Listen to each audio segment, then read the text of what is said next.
Hello, welcome to the Nintendo Bros podcast. This is Pete.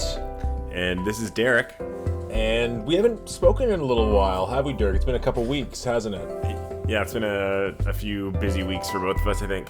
Yeah, totally. We've been buried a little bit in Zelda, and I know we didn't want to talk too much about it to avoid spoilers for each other. Yeah, exactly. But today we're actually not talking about Nintendo at all. The Nintendo Bros are talking about Microsoft and Xbox. Yes.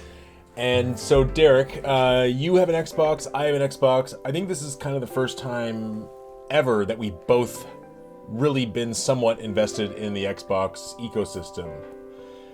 At the same time, at least. Yes. Yeah, I think this is the first Xbox. I mean, this is the first Xbox I've owned, but, you know, I have a PC that I played some Microsoft games on, but yes, exactly. I had a 360, but I traded it in for a PS3 when Metal Gear Solid 4 came out, and I never looked back. And this is so Xbox Series X I got into because PS5 was sold out.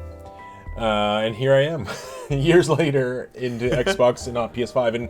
And let's, before we get into this Xbox showcase, I just want to ask you kind of what your feelings around Xbox, especially with the series this generation, how they've done, how their outlook has been for you, what your feeling is with them, and also, like, how were you feeling about the showcase going into it? Were you excited? Did you think there was a lot of pressure? Did you think it was a make or break moment? So, Derek, what was your kind of lead up to this with all those things? Yeah, so I think for me, Microsoft really, like, the Xbox Series X doesn't do that much for me because, you know, I like the Sony exclusives more. I've just grown up with PlayStation more. But the one thing that I really do like about Microsoft and kind of why I'm enjoying the Series X right now in this generation is the Game Pass, right? Just being able to play games that I would maybe have dabbled in, or, you know, those $15 games that I wanted to try but never really got around to, or wanted to spend the money on just to test them out. Some of them I really ended up liking. So really, Game Pass is kind of doing it for me. And again, because I'm not a hardcore Microsoft person, like, you know, I'm not someone that jumps for joy at Forza or Halo. So when those do come to Game Pass, it's kind of like a no-brainer, like, oh, I'll give it a chance. And I ended up kind of enjoying the Microsoft experience and exclusives without feeling like I'm investing hundreds of dollars to get a chance to kind of be in that ecosystem. Mm-hmm. So yes, for this direct though, or sorry, not direct, this showcase, I guess. I really didn't know what to expect because a lot of their games I don't know a lot about. Like Fable, I know it's kind of a long running history. I know there's Avowed, which I think is made by a company that made some other big games. Obsidian. Yeah, Obsidian. And, you know, I know the big one's Starfield, but really, like, I know there's rumors about, you know, an Indiana Jones and a Perfect Dark, and like, or the Perfect Dark was announced, but we haven't seen anything.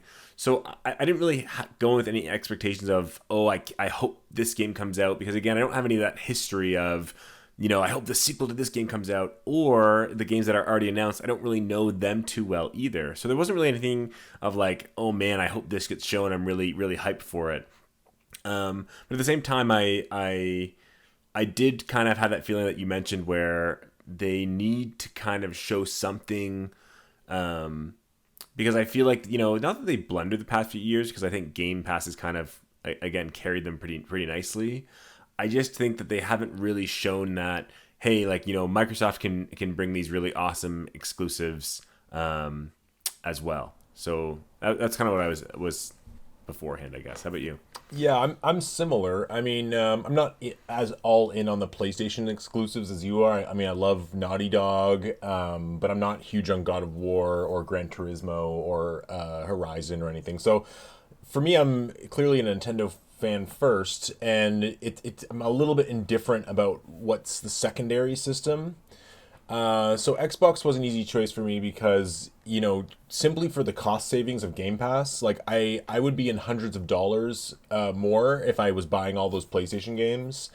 And I agree, it is nice, like, where I'm not super hardcore fanatical about some of these series, it is nice that I don't have to pay for them. And so when there's a showcase like this, there's this kind of weird feeling of like, this is all gonna be something I can play, you know, where when a Nintendo Direct happens, sometimes I'm like, oh, my wallet is gonna hurt from this Direct. But in a grander sense, I do feel like Microsoft has lost a lot of ground in this. I mean, it's console warrior hat going on for a second. I feel like Microsoft has been being beat, and Mm-hmm. there's almost a point where I almost kind of feel like Microsoft just doesn't get it, because Sony and Nintendo have just been kind of firing really strongly. And even when Nintendo, let's say, misfires with the Wii U or like the 3DS, they still have excellent exclusive games that are like pushing gaming forward. Totally. Mario Kart 8 and Breath of the Wild alone and Splatoon on Wii U are so Tropical much freeze. Tropical Freeze, but they're so much more significant than anything Microsoft has made ever. And there's a point where I'm kind of like, is Halo Combat Evolved, was it kind of just this, like, are they still living off the ripple effect of that huge game back in 2001? And I know we've had Gears of War, and there's been other decent sized games they've made, and even Gears of War. I mean, that they just published that, the first three. Have they had a big game? Like, have they had the big Last of Us or the Breath of the Wild or they really haven't. And I think they haven't really been as strong for their own exclusives since the first generation Xbox.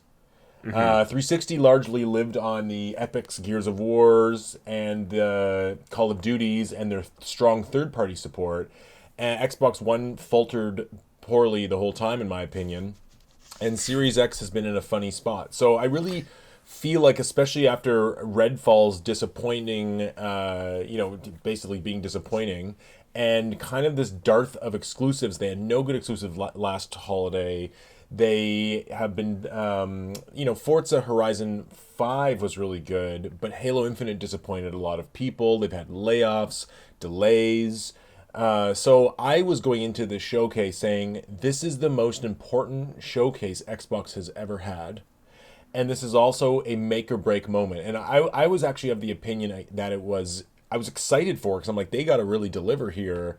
And if they don't, if they walked away from this with a disappointing delivery, then I think Phil Spencer may have been looking at a step down situation, because they've spent so much money on all these studios.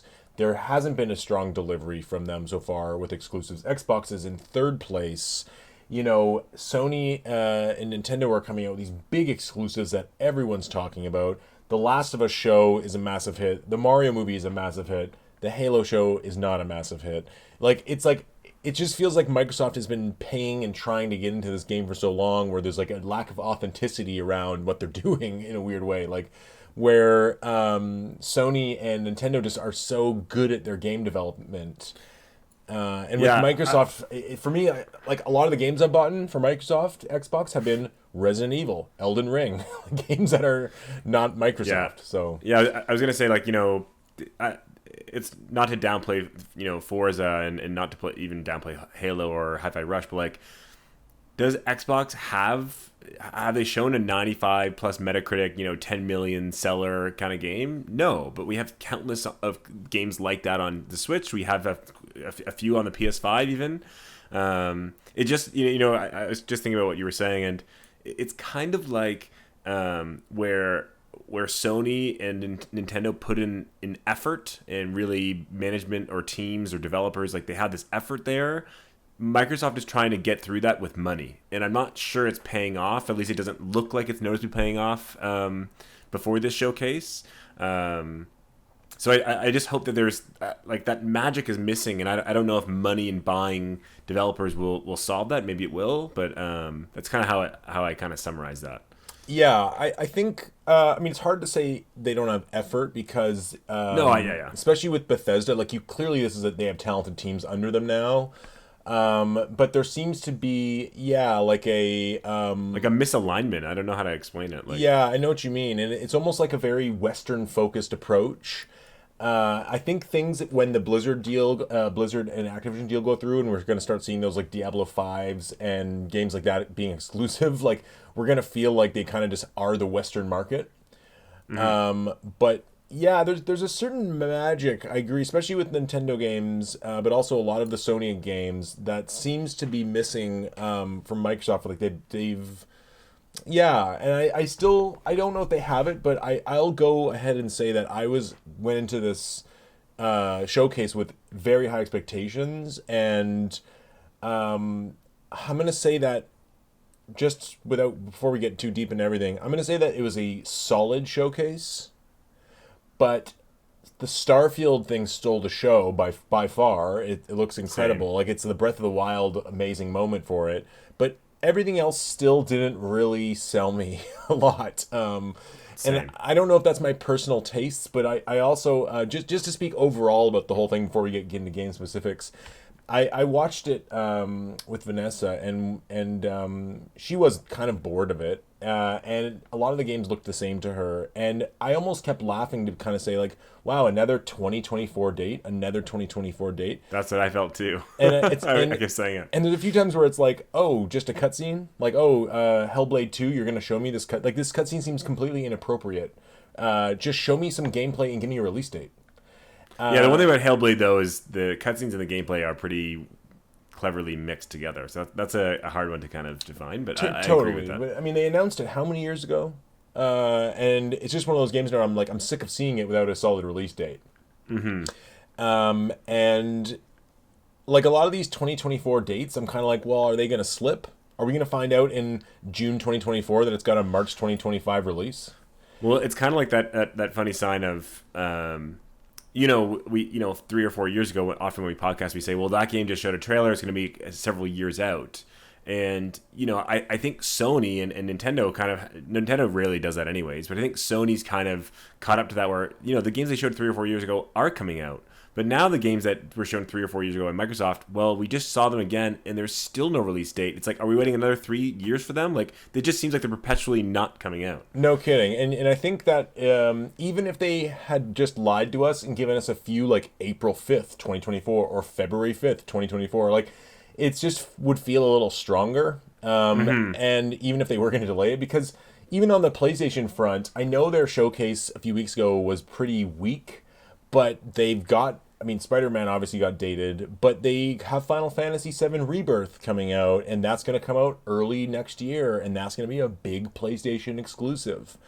And so it would have been nice to know that Microsoft had like a big exclusive coming then, and I think we knew that Starfield was going to come out this year. We knew that Forza was going to come out this year, but I was actually hoping there would have been one more of these long-named exclusives ready for this year. Not even for And this year, but even a release date of the first half of 2024, just to give us a release date. I mean, Like, you know what I mean? some of those games with the 2024 date have to be early next year. True, but again, you'd think, I actually totally agree with that. But why not again just lock down or lie about a release date and delay it a month if you had to, but just say April 17th, 2024, so people go, damn, like I can play Fable or whatever on April 17th, 2024. Yeah, I mean, I gotta say after the showcase, I did have to kind of pinch myself and say, well, this is just how Microsoft does it. At least they have a date for next year. Some of these games like Avowed and games like that we didn't know when they were coming. But it is funny when you think of something like a Nintendo showcase where Nintendo could have a direct in August and announce an awesome new game coming this year that's going to sell 10 million units and show gameplay for it right away, and instantly like we're like, oh shit, 3 months from now I'm going to play a new 2D Mario Bros, or I'm going to play a new 2D Metroid, or an upgrade to this, and it's going to sell 10 million units and I'm going to love it. And you know what I mean, like Exactly. it's such a Yeah. different approach. And but also I also think, you look at Sony showcase a few weeks ago and they seem to have a real lack of games. And Sony could have come out and said, well, hey, here's another look at Wolverine with a 2024 date, and here's another look at this random game with a 2024 date. And they could have like dropped more balls, but also would that have been better? I don't know. Then like like even for this, like people were like, well, couldn't they have shown Perfect Dark and given us something and then said 2024, and then like September 2024 show us the big gameplay reveal with a 2025 date? Like they could have done those things, but Totally. And I like, again, even if they show all these games, like, I mean, I don't know, some of these games that did have these kind of announcement teaser trailers, like the South of Midnight or Star Wars, like, but I'm surprised, like, where is that Indiana Jones game or Perfect Dark? Like, show us a teaser for them. If you're going to show all these teasers anyways, at least get us one that's like a hype teaser. Something we haven't seen at all. I don't know. Well, there's a few, and I will say, I Yeah. just as a note on Indiana Jones, I wouldn't be surprised if that game gets full on canceled. Because the movie is looking pretty bad, has bad reviews, and it also is tracking really low. It's going to not do well on opening weekend. I think the franchise is dead. So I wouldn't be surprised if that just gets kind of a cancellation, or I don't know. But anyways, let's get into the actual game for games here, and we can kind of talk about each one a little bit individually. Okay. So it opened up with Fable, and this I never really got into the original series. I don't. I thought the trailer was cool, but it was didn't really show me any gameplay. Yeah. It didn't even have a release date, so it was a little bit of like okay, we already knew this was coming. It actually did nothing for me. If this was like a Banjo-Kazooie or something like unheard of, I would have been more impressed by that. But no, it didn't do much for me. What about you? Yeah, it did nothing for me either. Again, not like there might have been some gameplay little snippets in there. I guess it's cool they have some famous actors in this, and it looks like there could be a lot of potential there. But like again, I'm left with these questions of like, I never played the Fable games. I don't have the history of Fable games. I kind of know they're kind of like a really open RPG where you get to pick a lot of kind of what happens. Yep. But again, I know nothing about the franchise, so I know nothing about this game. Like I have no idea what to expect, and I still know nothing. So did nothing for me. I think the fact that Playground Games is behind it can be both a good and a bad thing, because they make the Forza Horizon series. Super talented developers, but can they do an RPG? And I think the thing that kind of what I was thinking about after this trailer is cool. Here's a cutscene trailer for Fable. This is just another one of those 4-year development. Like, we're gonna not see that. I wouldn't be surprised if this game comes out in 2026. Oh yes, I totally agree. So I'm just not going to get excited. And before we get too further in other games, I was waiting for some of those games where I was like, okay, show me the gameplay and tell me it's coming soon. Show me the gameplay and tell me it's coming soon. Like a Hi-Fi Rush, like a Metroid Dread. Like, I was hoping for one of those, and it didn't really happen. But let's go on to the next game. Yeah. This was called South of Midnight. This is really just another cutscene. I don't know what to make of this. Like, is this an action game? Is it an RPG? Is it like, I really don't know. Yeah, for me, like that, I do like the art style in this, and I really kind of like the setting. I guess would be kind of what it is. Like it's kind of like a dark take on, like the Southern and like America. Deep South. Yeah. Yeah, like it looks like it has a really cool premise or possibility, but again, I know nothing about it. I don't even know what genre it is, so who knows? But again, at least this one to me was probably one of my favorite things of the show, because I was like, oh, this is something really new. It looks different. It kind of has a cool vibe. It's a unique vibe. It's something that now is on my radar to at least when it gets shown again, to look out for and kind of see what it's all about. But again, I agree. This could be even a 2028 game. Like who knows? It could never come out. Yeah. I mean, the thing with this is that like it literally could be a like a visual novel game. Like, exactly. Yeah, I know we nothing about literally it. know Exactly. absolutely nothing. So I don't know. For me, as someone into games, like the art style and stuff can only take me so far. I really need to see some gameplay or know what it is to like get any level of excitement from it. The story, what they set up here with these characters, felt kind of samey to me. Like, okay, it's like a cool hip protagonist who's not really afraid of the monsters. Like, she, what I mean? It's just kind of like, okay, like it feels like, I don't know, tropey, if you will. And I think the only way I mean, most games star a hero that has to be the fearless hero. But yeah, I know what you're saying. But it's just like this kind of like quasi-cartoon, badass chick. I'm not afraid of giant monsters. Oh, it's creeping up behind me? Clever. I got this. You know what I mean? It's just something about it. It's a bit cliche. And I think the only way that trailers like this work is if it's for a known franchise. Like, it worked more for Fable, because it's like, well, we kind of know what that is. It's an action RPG. But when it's an absolutely brand new thing, it's like, well, what? From a studio that I don't even know, right? It's not like they have a... I really don't. I'd have to look them up, Compulsion Games, but I really don't know what this is. Like, it could be a 2D platformer. It could be a visual novel. It could be a first-person action game. Like, An MMORPG, like who the heck knows? we really have no idea. So these things do nothing for me. And at the end, at least saying something. I mean, and honestly, when it's this type of trailer that shows absolutely no hint of what the game is, it's like, okay, this is coming how far from now? You know what I mean? Clearly, it's not even a next year game. Exactly. Like I totally agree with all those points. The only thing I liked from it is I just found it interesting. It was unique. It was different than what I expected. But I agree. It's like we have no information. We have no likelihood this is anytime soon. Didn't do anything for me. I guess from my perspective as like a if I was Phil Spencer, I would have not announced this game at all. I would have held this unknown game close to the chest until something like Hi-Fi Rush. Maybe not a shadow drop like Hi-Fi Rush, but maybe when you show it, you show all this awesome gameplay. And it's like, whoa, where did this come from? This is awesome. Now it's going to be exactly, like next year, oh, we finally see the gameplay for this game. And it's going to be mediocre, confusing, and not what people expect. Then it's another year and it's different. And it's like 6 months later, it gets a release date. It's like... Yeah, there's not all this pressure on it. So I guess for me, it's like if it's an unknown quantity like this, and I don't think like not announcing this one game would have made or break the entire showcase. So yeah, holding a little closer to the chest would have been maybe smart. Yeah. The next game they showed was Star Wars Outlaws, which is a multi-platform game, but a reveal. It's also going to get a big showing tomorrow, or on the Ubisoft Monday. one, yeah. So I don't want to say much about this yet, because I honestly had no idea what kind of game this is either. Like, it looks like some kind of action game. Yeah, I'm assuming it's a third person MMORPG kind of thing. Oh, really? I thought it was more like a third-person shooter, like kind of like a almost like what Jedi Outcast is, but an Uncharted approach, like like a cover shooter rather than a lightsaber fighting game. I thought it was like a third-person shooter, but a third-person game, like you're like a Han Solo type character. Yeah, but I just think it'll be like linear levels. Oh, I think it's like an open world RPG. Oh, really?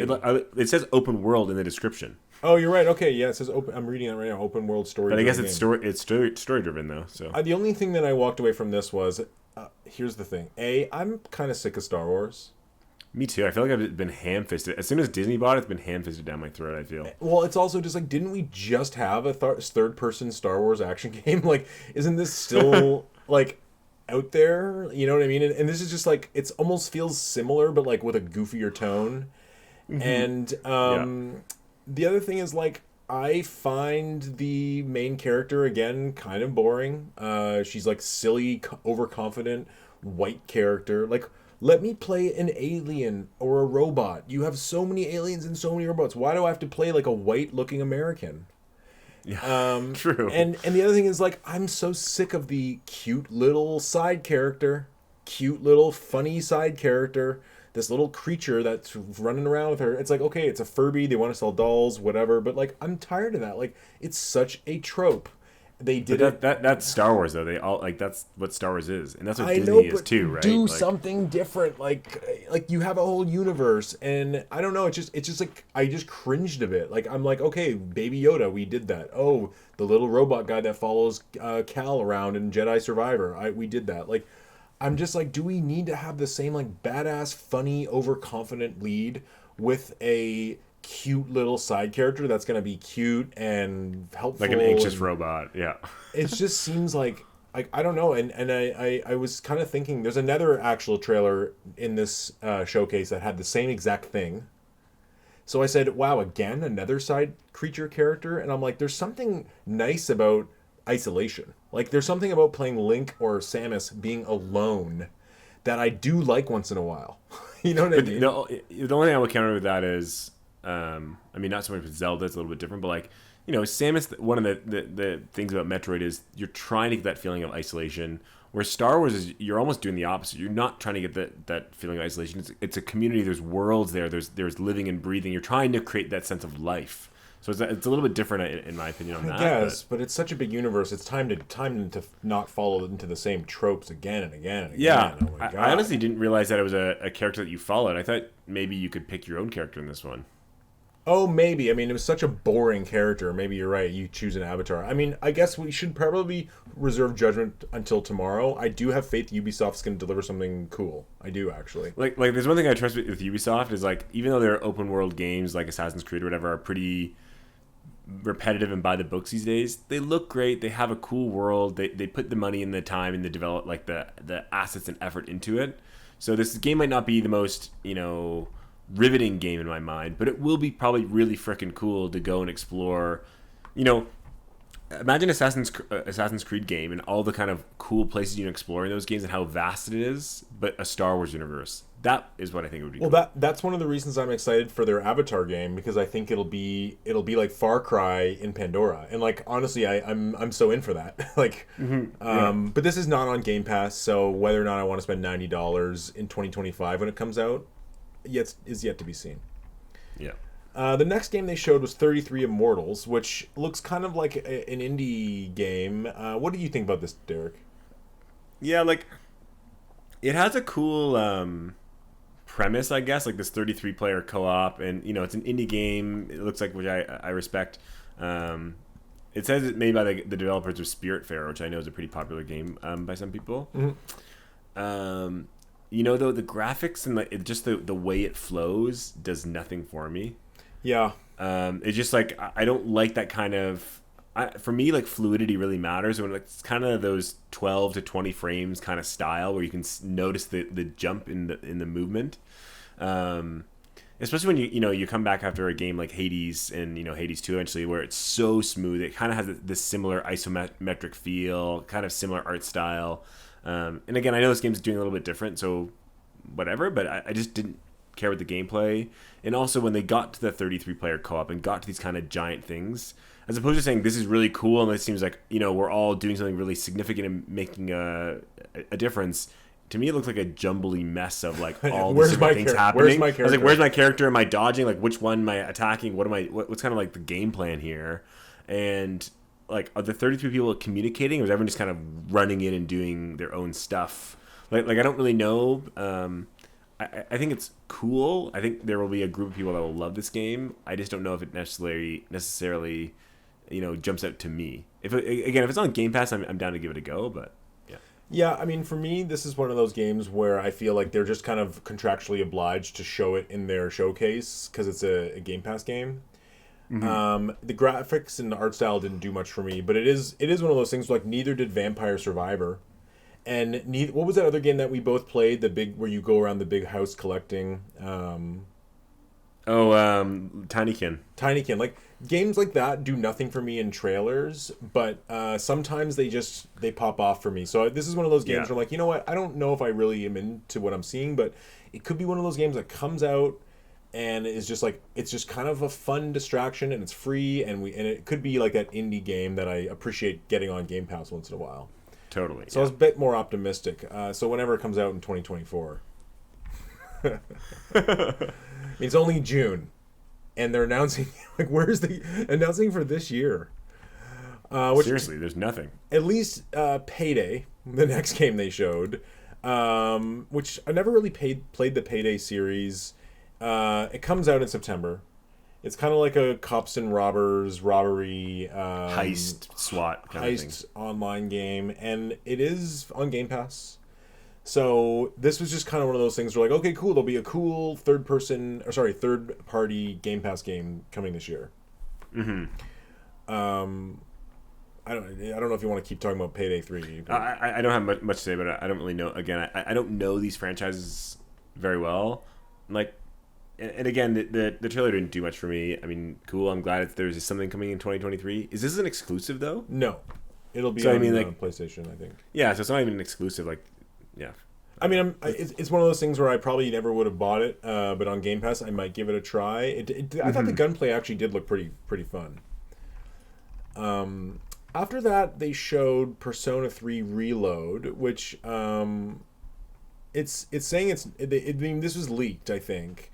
It looks like a big visual quality jump from previous Persona games. It is on Game Pass, probably going to come to PlayStation. I don't know. I honestly I don't care about Persona. I don't know. Yeah, I gave Persona 5 a chance, and it was just not for me. It felt very sloggy and very like there was too much kind of dating sim sort of like life sim elements than just kind of an RPG. And the JRPG part of it felt very kind of I don't know. It just didn't jive with me. I'm not a big fan of like you have characters, but they also have monsters that you can collect, and you can summon the monsters instead of just it was. I don't like that all the different systems kind of at play. Yeah. But I know Persona is big with a lot of people, so I'm sure this is awesome for them.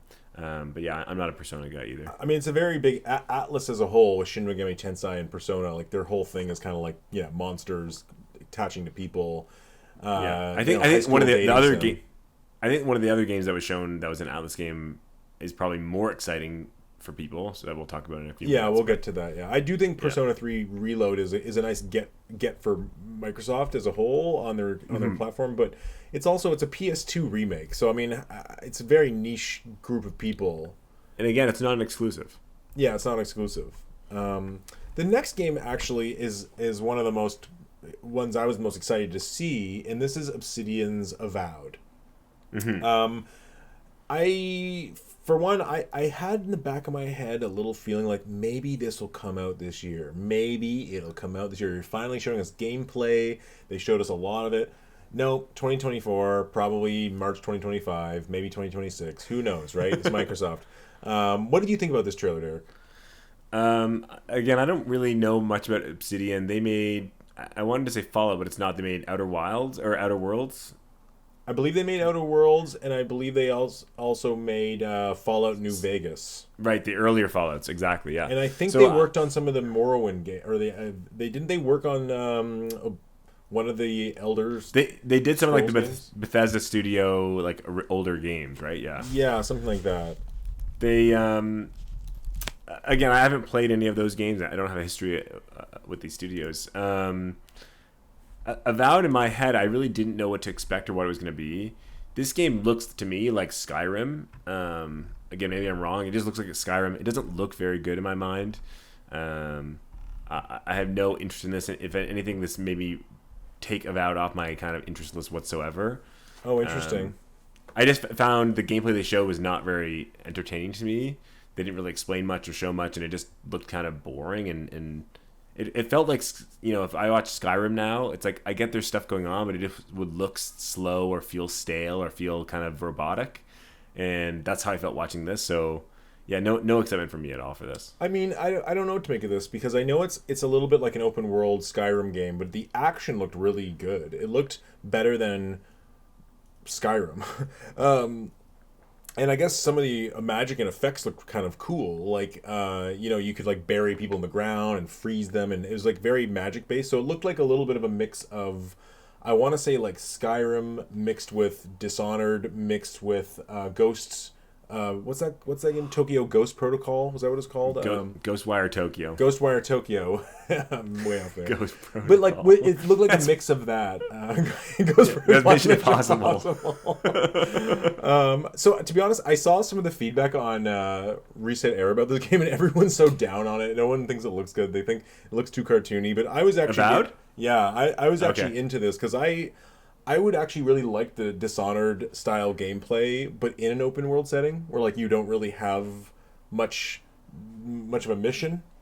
And I thought the graphics looked pretty cool. Like I'm down to like take down bears and stuff.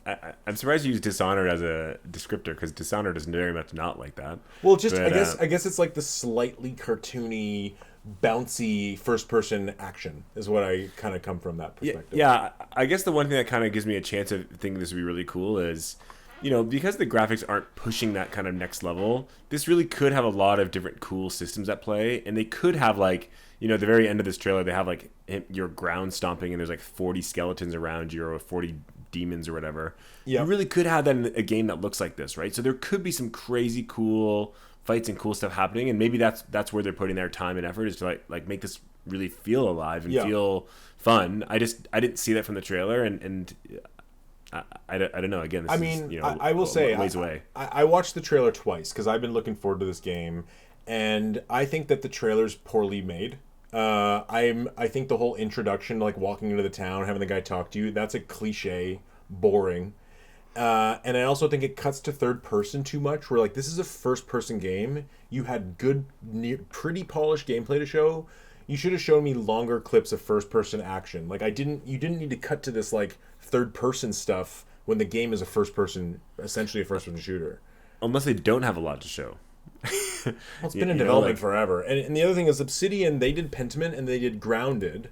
And they did Outer Worlds, working on Outer Worlds 2. So like their last few games have been hits.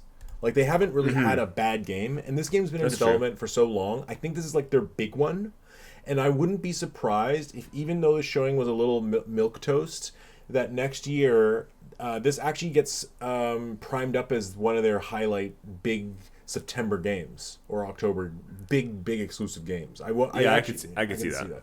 And if you watch it again, you'll notice like the action does look fun and slick and colorful and explosive, and I'm positive about it. I think this is going to be really good. I really do. Yeah. I just wish it got a freaking release date. I mean, I was hoping that this would actually be like surprise. That look how much gameplay is coming in December. Oh wow, cool! I have another game to play this year. That would be awesome. Coming in March. I like that too, but no, I think it's going to be a holiday 2024 game. Honestly, probably right. At the soonest. Yeah. Then we have Sea of Thieves, Legend of Monkey Island. I'm not going to lie, when I saw the Rare logo, I got excited. Because aren't they making another game, too? Yeah, they're making Everwild. That's what it was. That's the game I keep getting mixed up with Avowed. I want to see that game. Yeah, we don't know much about it. We've heard rumors it's in development hell. We've heard rumors that it's more of a Viva Pinata God sim than it is an action game. I didn't really get too into Sea of Thieves. I don't know. I guess it has its fans. I'm not a big Monkey Island fan, so this just kind of didn't really do anything for me. Yeah, me too. I have friends that are into Sea of Thieves, so maybe they'll like this, but yeah, nothing for me. I know there's a big player base, so whatever. After that, they showed Microsoft Flight Simulator 2024. So I wasn't sure if this is like a new game or is this an upgrade? I think it is just an upgrade. I think Flight Simulator is almost a games of a service now. Yeah, but it's free, right? It's for Game Pass. Yeah. And I gotta say, Flight Simulator is probably one of the biggest next gen experiences I've had. I just loved it. It was really cool to fly in different areas, and even though I'm not going to get super into the things they showed here, like putting out fires and aviation agricultural aviation, it's still really cool. Like totally, it's such a cool game, and it looks amazing. Like there are so many things, and I don't know if this is part of the same discussion right now, but even the Dune thing they showed at the end, where you got to fly the Dune like mosquito copter. Yeah.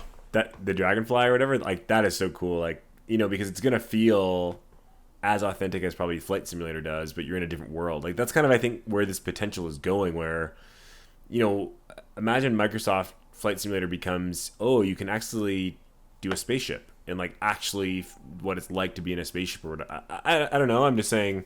Yeah, I agree. I like this kind of grounded thing that now we can kind of move to more fantastical worlds but still keep that grounded, like no, this could actually be real and this is how it would operate and this is how the physics would apply to like flying in this dragonfly copter. Yeah, and you know what, the Dune Flight Simulator expansion comes out this year. Oh, awesome. Yeah, November 3rd. So yeah. I'm gonna see Dune 2 because I really like the first one. And this is probably going to be that fun thing that I'm going to queue up and download for like when I get home from the movies and just like, fly around for a few hours, check it out. It could be really cool. Mm-hmm. I think that a Star Wars Flight Simulator could be really cool. Yeah, Millennium Falcon around Tatooine, that'd be awesome. Yeah, totally. After that, they showed this Senua's Saga Hellblade 2. I think they should call it Hellblade 2 Senua's Saga because Hellblade 2 is a cool name. Senua's Saga is not. Yeah. But I am really surprised. I thought this was going to get announced for this year. They've been showing it a lot. They showed a gameplay demo last year. And this was the one game I think a lot of people had their eyes on being like, well, this could come this year. And then it didn't even have like an early 2024 release date. So I guess this whole trailer to me was a little weird because I was thinking, okay, like just show me a little sizzle reel, give me a release date. Like I think people watching this don't really want to just keep seeing cutscenes. They just want to know when it's coming at this point. I just think that was gameplay. But it's game. But you sure it's game. I know how the gameplay. I played the first one, so I know the cutscenes and gameplay are like interlinked. You're right. So you're not controlling the character in this, but like that. I mean, a good chunk of the game is just kind of watching these spectacles. Like I don't really think. Like I know what you're saying, but you know, I don't know. I don't know if a montage of gameplay clips would really do what you wanted to for this game. I think kind of keeping this mystery, weirdness, high graphic fidelity is what's the selling point of this game, and I think that's just kind of what they're going for. I do agree though that again, it's so far away. Like, why did they announce it this 5 years ago? I think it was 2020. Yeah, they announced it. 2019. Yeah. Just ridiculous. But it's from what's the studio that makes this game? It's the Ninja Theory. Right? So the thing is, like, they make action games. They made Devil May Cry. They made Heaven's Sword on PS3. Like they're an action studio. So I don't know. I kind of wish they'd do something a little more fun and action packed. But I don't know. I just I play video games because I like the games, and I don't like to I don't know if I'd want to watch a movie trailer 3 years in advance. And even I don't know if I'd even want to watch a movie trailer for a movie coming late next year in advance. I just if that's what's exciting about it, you're just not selling me on it personally. Maybe other people are. I don't know. I don't get what's the point of this? I just don't know. Has it been delayed and they didn't expect it to take this long? It really could have used that January, February, March, winter 2024. To know that it's wrapping up production. I don't know. Yeah, it is what it is. Yeah. It is what it is. The next one is a new Yakuza Like a Dragon. I thought this trailer was hilarious. He's naked on the beach. I thought it was hilarious too, but was this a new game where I don't really understand their naming system anymore? There's Yakuza games with numbers. There's Like a Dragon games. There's a game called Just Like a Dragon. Is this a new game or is this I don't know. I'm so confused. It's a new game. Okay, brand new, not a remake of one of the older ones or anything. No, it's a brand new game, and it looks like this time he's in Miami or something. He's in the States because they're speaking English. So that's the kind of the part that made me chuckle. I'm like, oh, he's in they're in America now. They're not in Tokyo. Have you played any of these games? I haven't. I have some friends that find them really fun. They are fun, and I played one of them. I think it was the latest one on because they were all on Game Pass, so you can give it a try. And they're fun, they're silly, but they are a little I want to say lo-fi. They don't feel next gen. They aren't really, the action is kind of QTEs, and it's kind of a silly fun, and they're not super long. It doesn't feel like a true open world, but it feels kind of it harkens back to the Shenmue Dreamcast kind of open world take, if that makes any sense, rather than the GTA 3 kind of that type of open world.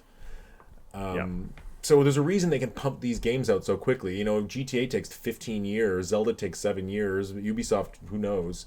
And these games are on a smaller budget, smaller studio, but they really are pumping them out. And look, it has an early 2024 release date. Isn't it amazing that they can announce a game for the first time and have a somewhat of a window? Yeah. The next game I thought actually was one of the best looking games of the whole thing. It's Capcom's Path of the Goddess. I thought this game was super cool too. I wrote that down in my notes. This game looked really cool. I have to say though, so the game's actually called Kunitsugami Path of the Goddess, and it's that is not a name that's going to sell to the Western audience. Yeah. And I'm sorry, but Capcom games sell better Western than they do in Japan. So you should maybe just call it Path of the Goddess. I to be honest, I thought it was an Onimusha game at first. That would have been cool. This game is a very Japanese style focused game though. So there's a part of it that's kind of if you go Path of the Goddess, there's a lot of different ways that could be taken. You could look at Immortals Phoenix Rising. You could look at Zelda games that are very more fantasy focused, where this is a lot more Japanese mythology is what it kind of looks like. So in a way, I'm glad that they're kind of saying no, expect kind of Japanese lore here in their game title. I agree with the sales. Who knows though? Because I agree, it looks amazing, looks really cool and different. It is Capcom. I don't know. I think this game looks cool. It reminds me almost of a little bit of Okami. Absolutely. And you know, it was refreshing to see a trailer that had gameplay. Mm-hmm. And you know, Capcom delivers, right? Their gameplay is tight. They're a gameplay first developer. They're not, you know, making cutscenes and then figuring out the gameplay later. They are Yeah. making the gameplay, and it looked great. It looked competent. It looks like a little bit of a smaller game. Like, it doesn't look like it's a big, you know, Dragon Dogma 2 or Resident Evil style sized game, but it does look like Yeah. a nice game that honestly I would play on Game Pass, no problem. Mm-hmm. Agreed. The next is Forza Motorsports. Got a release date for October 10th. We've talked about this. I'm sure it'll be big. I'm not really into these types of racing games, but it's a pretty big release on Xbox for sure. Yeah, like looks like it always does. Again, I'm not a big racing guy either, so I don't know what to say about that. Yeah, it's still a bit. It's a significant release for those fans. Mm-hmm. After this, they showed Overwatch 2's getting an update. It's got some kind of story missions and stuff. Looks like the kind of things that they needed in Overwatch 1. Yeah, this game has dropped the ball and has just it did not do what it should have done in the past year since Overwatch 2 came out, and I think a lot of people have dropped it and have this is not doing it for them to get back on, me included. Is that Like what have you read some of the discourse? Are people not impressed by this? I think people are. Well, I mean, I'm sure there are always Overwatch fans that are diehard about it.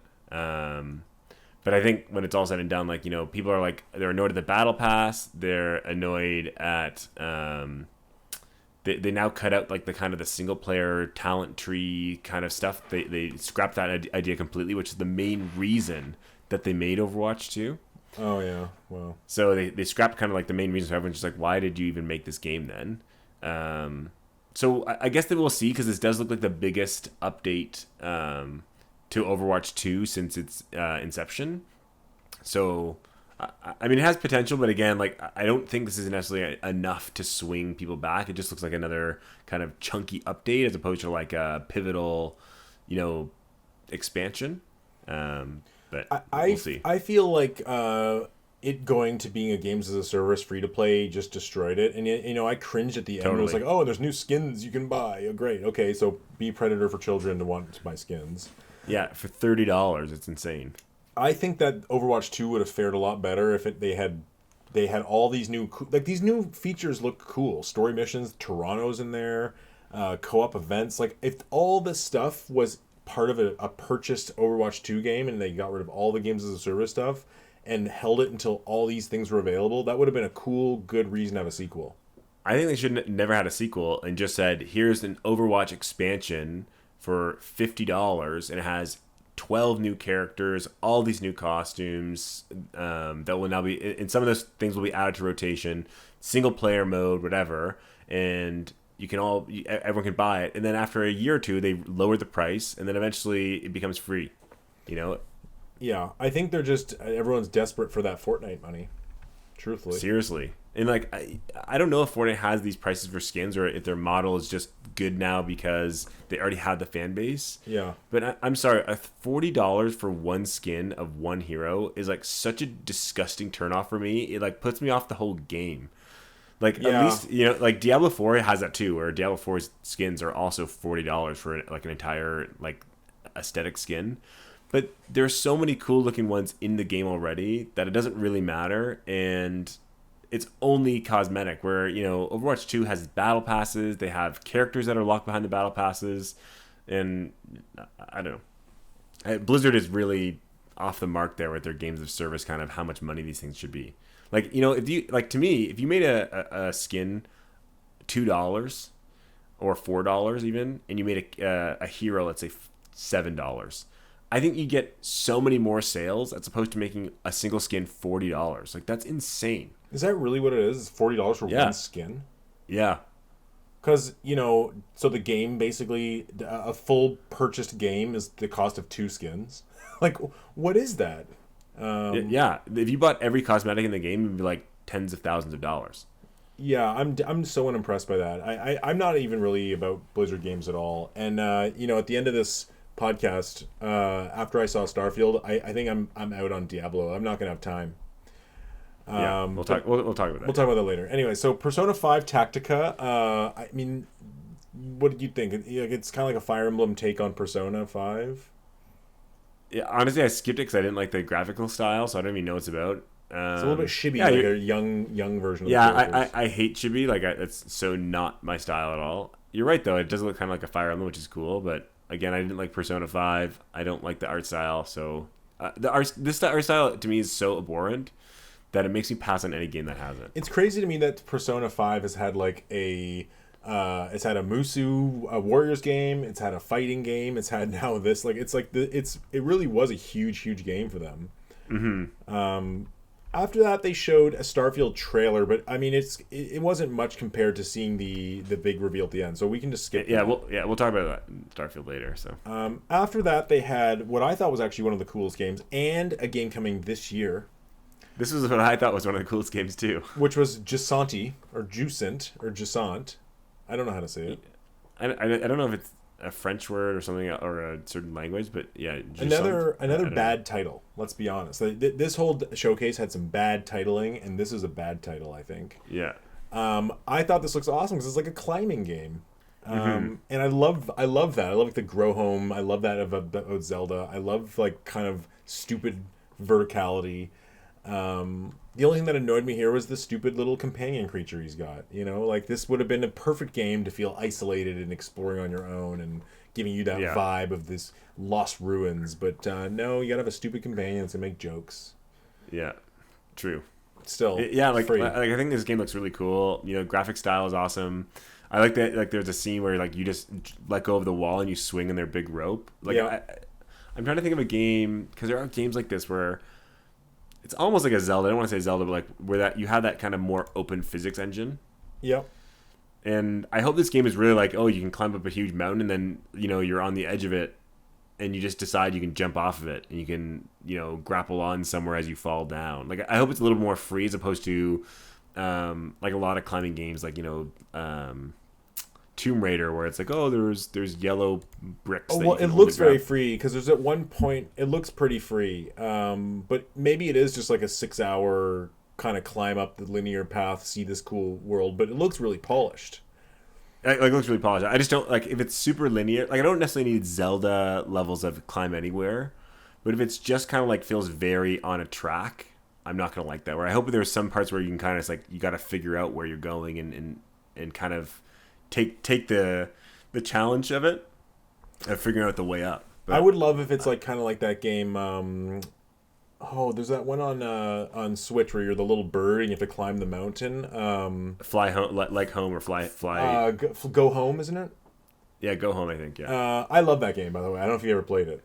Yeah, you convinced me to play it. I played the whole thing. I like the idea that this could have like multiple ways to climb up, and That's you what I'm just hoping, yeah. Have like a 1 hour climb, and then you start from scratch again, and you climb a different way, and it just kind of gives you a checklist at the end of all the different ways you climb. Oh, see, I'm the opposite. Where I hope it's like this huge mountain, and there's all these different spots you can start on, and they all have, even if they are like, you know, paths you have to follow, they all kind of intertwine. There's different sections, and there's like, you know, a third up, there's different spots, and there's a little people sleeping in a tent they can talk to, and like you can just climb and go climb down, and then swing down, and then climb up a different section. And, like, there's all these different, like, there's caves and animals. Like, I hope it's just a whole mountain as opposed to you just climb up. I hope it's like, oh, I could climb up here, but if I swing down, I can take a different path and climb down there where I see this little, you know, person in it climbing with me. I don't know. Yeah, they did. I hope like it's more open. They did the Tell Me Why Life is Strange games. Okay. Interesting, right? This looks a little different for them, but yeah, this is definitely on my radar. I agree. Like I just hope it's open versus like a linear path. Yeah. The next game they didn't show much of. It's Still Wakes the Deep. Another game I would say not a great title. I guess they showed some cool stuff. It's kind of like a first-person horror game on an abandoned like boat liner or something like that. Yeah, I got a lot of. I'm trying to think of the vibe. Like, it gave Firewatch me, almost for me. It was Firewatch sort of, but I was thinking of like the Outlast.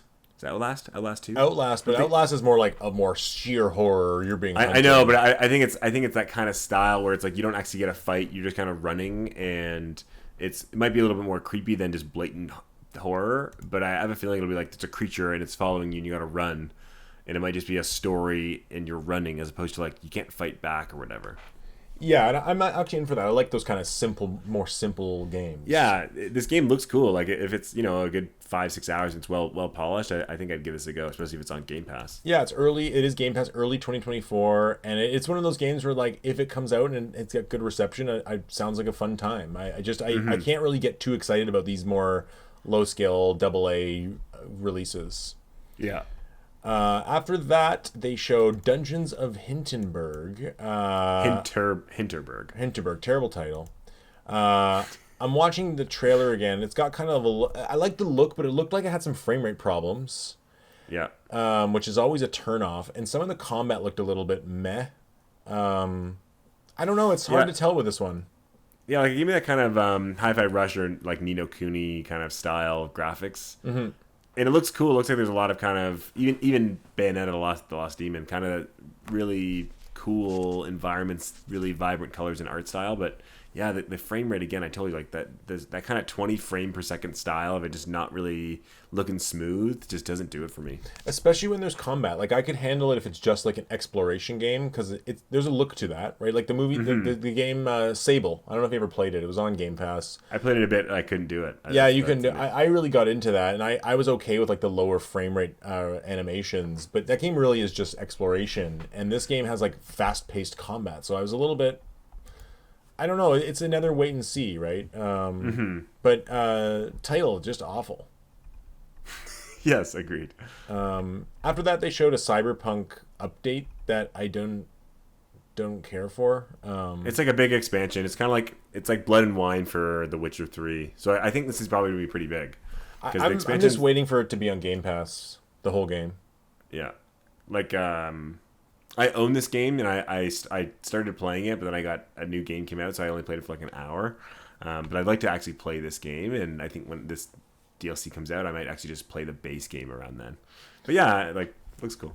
Yeah, it's just for me, it's really hard for me to get into like some of these games are so big now. It's like, do I really want to? Which one of these big ass games? Like, I don't have time to play Tears of the Kingdom and Cyberpunk and Assassin's Creed and Starfield. It's disgusting. I need some life. You know. After that, they showed Cities Skylines 2, which looked pretty cool. I mean, it's not my kind of game. It's like a Sim City, but this one looks more impressive than the past Sim games I've seen. Yeah, this game looks really, really cool. To me, I love these kind of games. I'm not really into PC gaming these days, and I don't think even if this was on a controller, I would play it. But I know people are going to be excited about this. It looks really freaking cool. There's a certain audience for it. It looks like you need to play it on a PC, though. I don't know if this is an Xbox controller game. The thing, again, we just said this. Like, I am kind of turned off by big, long investments of games now. Like, I really want shorter games. So I just don't know. Like, things like this just almost intimidate me. Yeah, like that's why I think indies are just coming back really big, because you have these 100-hour games that are $90, and then you have a 10-hour game that's $30. It's like, I'm not against buying that $90 game and spending the 100 hours, but I might buy 3 of those a year now at most, and then I'll fill in the gaps with all these cheaper indie games. So unless you're one of those the 3 to 7 big juggernaut games coming out that year, you better be a smaller, cheaper game in my mind. And in my mind, if you're going to be a game that's asking for that level of investment, and maybe it's an open world game, like, I kind of need you to make significant big jumps in the landscape. Like, you need to be a Tears of the Kingdom or a GTA 5 or 6 or a Starfield. Like, I just don't have time for your everyday run-of-the-mill open world Assassin's Creed. Like, you really got to really convince me why I'm putting 100 hours into this. Where if it's a smaller game, I mean, even Far Cry is a kind of easier open world to get into. I could fall into that if it's what's it called, Avatar, or something like I can't wait for Pikmin 4 as like a shorter, easier kind of palate cleanse from Zelda. Like, I just can't, Yeah, like even like games like Kirby and just even like Yoshi, just those smaller bite-sized games are great. Yeah, totally. I still think you should get Kirby's Forgotten Land. It's still on my list. I search Facebook Marketplace all the time to find a cheap deal on it. Yeah, you're lucky to find it under $60. I know. Next, they showed off the next big Atlas game, I guess, from the team that makes Persona. called Metaphor Refantasio. Another awful name. Not only that, but the I really don't like the way they designed the logo. It's like hard to read. Yeah. I think this is coming to. Is this not coming to PlayStation? I think people were saying that Microsoft must have paid for 48-hour exclusivity or something on this game because it was only announced for PC but not for Steam or PS4 or PS5. I think people are convinced that this is like it has an exclusivity deal for the next 2 days or something. Like an announcement exclusivity deal. Yeah, yeah. That is so lame. Yeah. You know, like, oh, you can't announce for 2 days, so for 2 days you're focusing that it's on our system. Like, I think it'd be neat. I mean, I don't care about this game because I'm not fond of Atlas games, but I think people are saying this looks good. I thought the UI looked absolutely disgusting. I don't know. I think they took like Persona 5. Everyone's saying the style of Persona 5's menus are so cool, and they like injected steroids into it, and I think it's too busy now. I agree. I'm sure people will be into this, but the only takeaway I have is I kind of hope Microsoft did pay for timed exclusive like Sony did on Persona 5 because it would be a real get for Xbox. And I feel like Atlas wouldn't be above that. They would be like, okay, sure, give us a 50 million, we'll put it on Game Pass, and it'll be yours exclusives, but it's not on Game Pass. It's not a Game Pass game from what I'm seeing here. It's just a Xbox announcement. So who knows? Yeah. The next game was called Towerborne, and this kind of I actually thought looked kind of cool. I'm not really sure how the gameplay or camera works, but I dig the art style, and this might be a fun one. I don't know. I don't know what to take away from it, but I fast forwarded through this, but now that I'm kind of watching it more in depth, it does look kind of cool. But again, I don't really know what it is. It looks like almost like a beat 'em up. Again, I was gonna say a Diablo, but yeah. Yeah, with some cool fast-paced animation, and it just seems like it might be a fun multiplayer game, and it is on Game Pass. You're right. It is like a beat 'em up. Yeah, it's like a beat 'em up with like cell shaded, but then it's some sort of tower defense game. So maybe it's like you play little worlds to. I think it's a tower defense game. Maybe it's not. I mean, why'd they put tower in the title? Oh wait, you're right. It does look like a tower defense game at the very end. They have like a grid showing on the map. Yeah, but this is an Xbox. Cool. This is an Xbox exclusive, and it's also just like nice to see them making games that aren't like the same looking. You know. Yeah. Yeah. And this does look high quality. It looks well animated. Yeah, I'm interested in this now. This is cool. Yeah, it's like the one I skipped. I know. I'm quite into this one, especially if there's local co-op as well. Like I'm all about that as well. Diablo has local co-op, right? Oh yeah. I think just 2 players for this game. Okay. But yeah, local co-op for sure. And you can play local co-op and with online while local co-oping. Yeah, I know that. But yeah, I'm interested in this one. It didn't blow me away because it didn't really I think some of these trailers they really should show us like what the gameplay is like. Just don't cut away so quickly. I know it's like they're trying to do what action movies do, where they just cut to like show the highest adrenaline moments. But like, if I'm gonna be playing this, like I want to see what a good 15 seconds of playing it looks like. Yeah, from the camera perspective of the game. Yes, exactly. It's like one of my biggest pet peeves is when you see a first person shooter game and it shows a good chunk of it in third person or vice versa. Like I just, why are you doing that? Like I don't get that camera option all the time. Like, so just let me see what first person's like in this game. I agree. But it still, bad trailer aside, it still kind of got me. I'm looking forward to it. Yeah. After that, they showed Clockwork Revolution. This, to me, I kind of thought was going to be Outer Wilds 2 when I saw it. I'm not really, like, I don't know. It looks cool. I saw a lot of hype for it online. People were really excited about this online. This is the company that makes Wasteland and Bard's Tale and games like that. And I believe Microsoft owns them. So it's an exclusive. Was there? I don't know if I misread. I thought someone said that one of the lead guys that did BioShock Infinite or something is the lead guy in this, and this is his actual vision of what game he wanted it to be. Maybe it looks shockingly like BioShock Infinite, And someone I saw in the comments on Reset Era said, "This looks like Bioshock Infinite, but good." That's what I, yeah, exactly. So, I mean, it doesn't look necessarily that good to me. Like, I have to see more. It looks like a double A. It doesn't look like a triple A in my mind.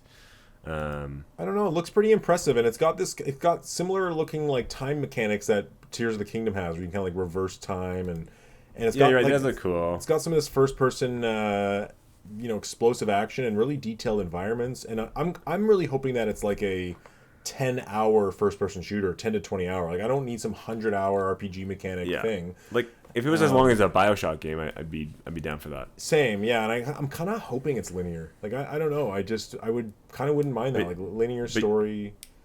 But you know what? This game, again, no release date window, no 2024. This game, like, again, 2025, 2026. I know, and it's like Yeah. the funny So thing about it's it like, is, why even be excited about this? Like, we're gonna see 18 more announcements of this game before we actually get anywhere near a release date. yeah, maybe it'll never come out, right? Yeah. Maybe we'll need to buy the next Xbox for it. Yeah, just truly. It even the funny thing is at the very end it says coming in due time. Like, what does that even? Does that actually means a long? That means a long time. Yeah. Like, this would have been a very they didn't need to show this here, and it would have been a powerful announcement had they, showed it with some gameplay in a release window. And this comes to the end of the direct here, or the showcase. They did show off a new 1 terabyte Xbox Series X. Cool, we already have an Xbox. I was surprised by the price, but I guess 1 terabyte SSDs are not cheap. I thought it'd be cheaper than 350.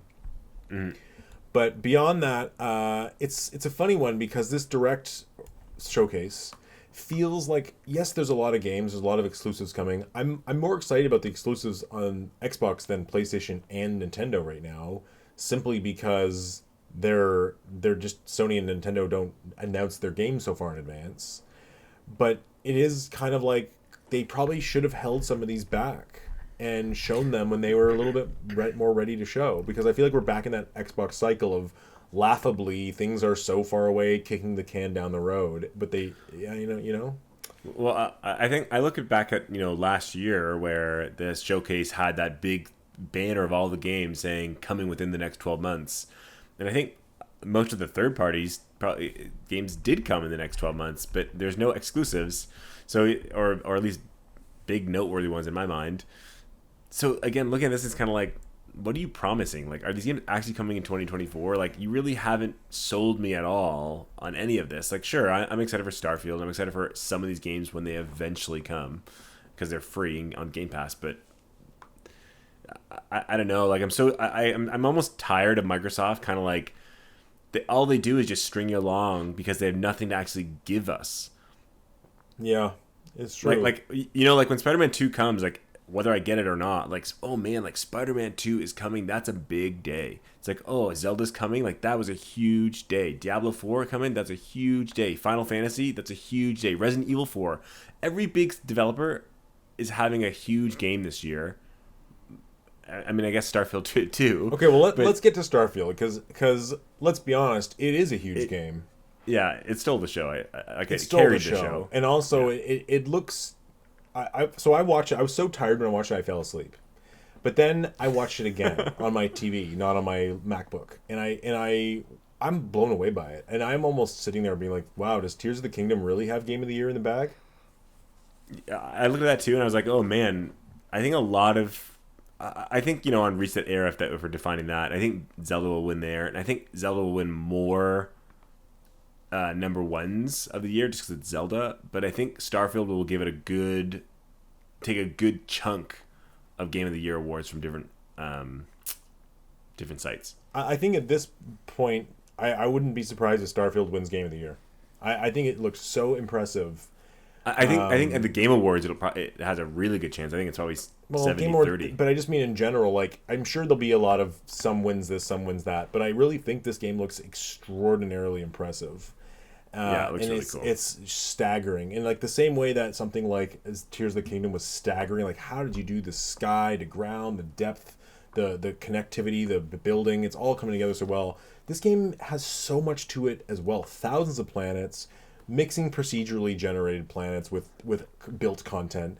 Has the action. The action, I will say, doesn't look incredible, but it looked really competent for this I know, kind for of the kind of RPG. game, it looks really good. The only thing I will say, though, is apparently this game has a lot of loading screens. Really? Why? They, Did they edit those out of the trailer? I don't know. People were saying apparently going in and out of buildings every time you leave a planet is loading screens. I don't know where they got their information. I was just reading on the forums. There is just expect loading screens how the does way anyone the way know you'll that? expect the way Fallout 4 has loading screens. Just people are just saying expect a lot of loading screens. Whether they are people that have played this game or I don't know. I don't That's just believe what that. I read.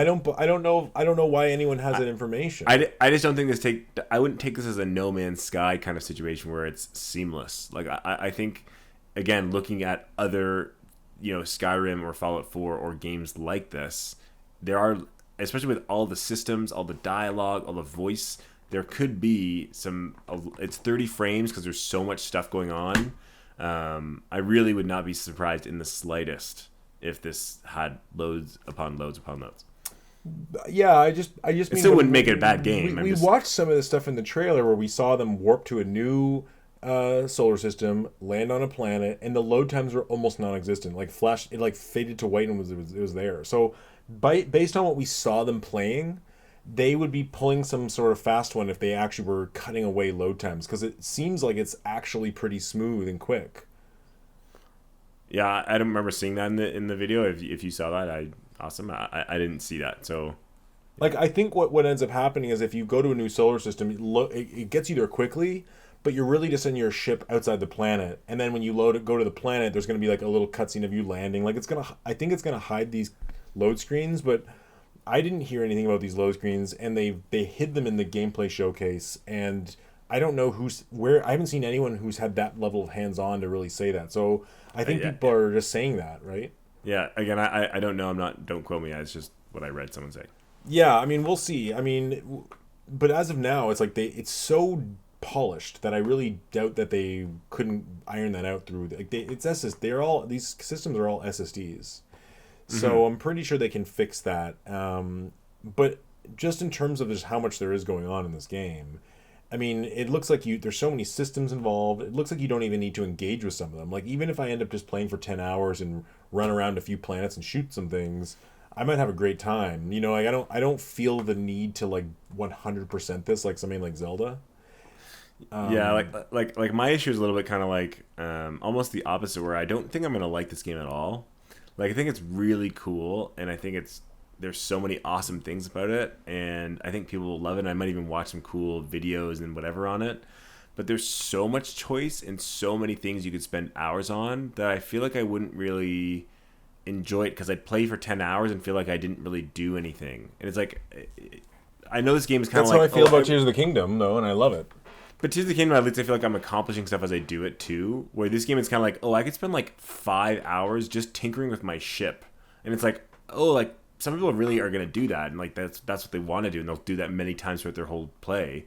For me, it's like I might do that because I want to do and make the best ship. But then all of a sudden it's like, I really didn't play the game. Or it's like, or I'll go to one planet and, loot a hideout. And it's like, but I really didn't do any flying, or I didn't do any of this, or I didn't. Well, I don't know if I agree there, because for one, these are game designers, so a gameplay loop is part of that design. And if you raid something or shoot down a ship while you're flying, you are getting experience, and I know, will and get stuff. I know there is stuff and experience. I'm not denying any of that. It's more just like there's so many things to do in this game that, like, again, that's what I had a problem with Fallout 4. It's like, I was playing this game and I was like in a building and I was upgrading and doing this stuff, and like, but then I went to the city and it's like, oh my god, there's so many side quests, there's so many things I could base build, and I could do this and I could build this and search this and build an armor suit and then look for parts to build a gun. And it's like there's so much, or like help a faction, pick the other faction, and it was overwhelming to the point where it's like, like, really, what do I do? Like, where am I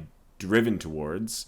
Where I'm worried that's just the kind of style of these games where it's kind of a go wherever, do whatever. This is a world to breathe and live in. It's a sim. Yeah, it's very sim. Yeah, but I think that's really cool, but I like that kind of, there's a really clear goal and directive, and I'm getting closer and closer to achieving that, as opposed to just like being an endless amount of stuff that I can do, most of which I really feel like I'm not going to enjoy after even starting doing it. Well, that's the thing where something like with Zelda that I felt did so well with the open world, where it makes it feel still gamey. Like it still feels like Mario, and that you're playing the game. And no matter, sure, there are times you can go to towns, you can talk to everyone, but there's still like this play. You're playing the game, and you still climb on houses and warp through ceilings, and like there's a playfulness to that. Exactly, but Starfield feels again. I think I'm not downplaying it at all. It looks amazing. I think it has a good chance of winning Game of the Year. For me, it's like, oh man, there's a lot of menus, and it's like, oh, there's a lot of like kind of. I thought the menus look really well designed. Again, me too. I'm not disagreeing. It's more just like, am I really feeling? If I walk away and let's say I played that game all day on Saturday. If I played it all day on Saturday, woke up at 8 a.m., played it till 8 p.m. Would I walk away saying I enjoyed playing my session that day? Like, would I have even felt like I did something interesting or worthwhile, or would I have just tinkered and done kind of mindless let things? me just. Hold on. We're Zelda. It's like if I played for 12 hours a day, I'd walk away and be like, damn, I got a dungeon, I got this new item, I upgraded this thing, I got this and this and this, and I don't know what I personally would experience or feel after playing Starfield for that long. Well, I think Starfield for one is actually longer of a game. Totally. But I will say with something like Starfield, I just say I don't really plan to ever engage in building my own ship, and I don't plan to ever build an outpost. And the way they showed the game off, I don't think you have to. I don't think you have to either, but for me, it's kind of like, I had this choice paralysis where it's like, oh man, I really never got to even experience building my own ship. I think it'd be cool to do. And so I would try it. And then I would end up kind of doing a shallow level of every task and not really diving into the things that I would want to enjoy. I don't know. I mean, I think for me, it'll be more something like, let's say I spend a whole Saturday playing, and it'd be like, hey, I'm going to go to this city. I'm going to find a side quest. I'm going to do just that quest. And then when I'm done, because the planets you go to are procedurally generated, a mix of procedural generation, you will actually have a completely unique experience. And the other thing is, like, I guess I don't feel like, oh my God, there's all the other things I missed or all the people in the town I didn't talk to. Like, I don't think that way. I'm more just like, wow, it's so big that I can ignore all of that. And I can just go down one rabbit hole. Like, I don't feel like in Zelda sometimes I actually feel when I get to a town, I'm like, well, I need to talk to every single person. And if I don't, I might miss something. And that I don't feel with this game, because these cities are huge. And it's like, wow, I really can just go down one string. And I almost feel this sense of like, I'm never going to go to all 1,000 planets. I'm never going to do all the side quests. I just want to take a big bite out of this. And I think that's what they are building the game for. Totally. Just for me, I don't like that. Like, for me as a gamer, that's the opposite of what I want. Oh, I think I loved the idea of I liked No Man's Sky. I don't like the idea of playing a game and walking away feeling I never finished the game. Like, I hate that. But then you can just follow the main quest. You really can do that in this game too. Like, follow the main quest line. I know, but there's so many in-depth. That's what I was doing in Fallout 4, and then I was like, oh man, like there's these huge systems at this game, like this huge base building thing, this huge faction thing that I like wasn't doing at all, and it's kind of like, oh, like am I even playing with the game that I should be playing? Like I don't know. It's almost like playing. It's almost like playing The Witcher 3 and like skipping every story. Like, it's kind of like, well, then why are you playing the game? It's like, oh, well, I just wanted to play the action part of it. It's like, well, people can take what they want out of a game, ultimately. I know. I just worry that, like, for me, for me, I just have that kind of choice paralysis where there's so much in this game that looks phenomenal. I just don't know if I'll actually enjoy the game myself. Fair. I mean, yeah. I mean, everyone can have their own taste. I just feel like this kind of game is really opening up that, like, it's a sim game. But from what I gleaned of their Starfield Direct, they're still making the game fun. And they're still making the game quick, and they're still designing this game around being fun and a good gameplay loop, and there's fun action and explosions, and there's different gravity, and that's what really got me, is like, wow, it's fun. But on the other side, on the sim side, normally I don't really care about game stories, but just the way they've designed the world with so much thoughtfulness, in my mind, I'm looking at this game and thinking, well, do I watch a brand new sci-fi Netflix show that apparently is really good? This game gives me all of that, you know, and I'm like, wow, I really like the way they've designed these. Like, it's got this kind of, like, it's mature, but it's also smart, and it's not full of aliens and lightsabers and magic, and it's got something grounded and mysterious, and the sci-fi looks hard. It's hard sci-fi, right? It's like based on a future that can Yeah. happen. And to me, I'm like, I'm just really excited to be like, well, this game is the only game I need all winter. I this is the one game I can really get into, and I don't have the feeling of like, well, I need to do everything. I never had that OCD feeling. But yeah, just like this, everything seems to be coalescing in this game between like the story and the exploration and the action and like the kind of go to a random planet and just see what's there and know that like maybe no one else is ever going to go to that planet and see the same thing, and kind of like find a bunch of creatures in a cave. And in Zelda there's this kind of element of like, oh cool, I'm exploring and I found this Colosseum, and wow, that's really cool, I'm gonna climb it. And I love that like kind of sense of exploration, and Elden Ring had that. This game looks like it does it even better, because when you go to a planet, so much of it's procedurally generated, and they drop the places on, they like design like an enemy outpost or a cave or something, and those will pop up on the planet. And it's like, wow, that's really cool that like I could have this completely unique experience, and I'm exploring this forest that's completely procedurally generated just for my playthrough, and I'm going to find this outpost here, and it's going to be this whole new experience because of this randomly designed thing, but it's still curated. I don't know, I just think it's a brilliant use of I don't know, there's something about it being this massive and huge where I'm just like, it just blows my mind, and I can't wait to just get into it. And I don't have that feeling of like, well, I need to do it all, I need to follow the main story, I need to get involved in all the systems. I'm like, no, I really just want to like play it my way. You can be a pirate and focus on stealth and just go around stealing things. You can follow the main story. You can make outposts everywhere and mine for items and probably sell them and make an industry for yourself. Yeah, Like it's all cool. I'm not denying it. And again, I'm gonna download it. I'm gonna give it a good go. I don't know, because I've struggled with games like this before, but yeah, I'm excited too. There's a lot of cool stuff. I think it's really, I agree with where you're struggling from, but I really, hopefully these designers are gonna go around that, and not, the UI looks clean, and I don't think it's gonna be like an annoying game to play. Like I found Skyrim annoying. I found Fallout, there's so much depth and so much structure in the systems that I was like, man, I don't even feel like I'm playing the game. It's like reading an instruction manual, because there's so much before I even kind of like understand what I'm doing in this one part of the game. Yeah, and I played Fallout 3 too, and I kind of got some of that too. And a lot of times RPGs do that to me. I'll like start an RPG and be like, whoa, I'm not into all this. This is too much.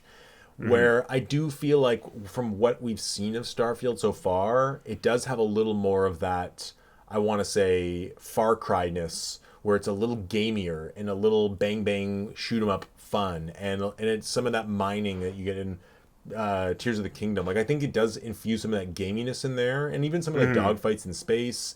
It looks gamey. What does actually worry me that you just said is the load screens, because if there's load screens all over the place, that'll drive me freaking insane. I don't know. I read one person say that, but I don't know. But yeah, I think this game looks mind-blowing. I think it looks incredible, and I think it's easy Game of the Year material, and it might be the best game Microsoft's ever made. And this might be their Breath of the Wild, their game that sells Xboxes and makes people finally say, we need an Xbox. And who knows? Like, I think, especially after they showed Spider-Man 2 a few weeks ago, and I was like, wow, this just looks like Spider-Man 1 with slightly better animation. It feels a little been there, done that.